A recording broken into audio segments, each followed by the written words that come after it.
હવે સમાચારોમાં તરફ આપણે આગળ વાત કરીએ વડોદરાની તો વડોદરાના એમએસયુ યુનિવર્સિટીની હેડ ઓફિસ ખાતે એનએસયુઆઈ દ્વારા વિદ્યાર્થીઓને આઈ કાર્ડ મળતા નથી અને પ્રવેશ વખતે આઈ કાર્ડ ચેકિંગ કરવા બાબતને લઈને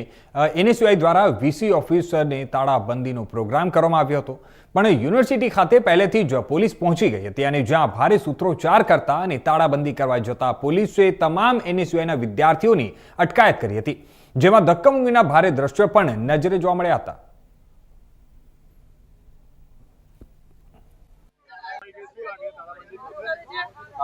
જે રીતે એનએસયુઆઈ જે છે તે હરહંમેશ વિદ્યાર્થીઓ માટે કામ કરતો હોય છે, વિદ્યાર્થીઓના હિતોના પ્રશ્નો માટે અવાજ ઉઠાવતી રહ્યું છે અને આ એનએસયુઆઈ જે છે આજ દિન સુધી કોઈ એવું થયું નથી કે કોઈ તાકાત એવી બની નથી જે કે એનએસયુઆઈ ને વિદ્યાર્થીઓ માટે અવાજ ઉઠાવવાથી રોકી શકે। અને આજે જે છે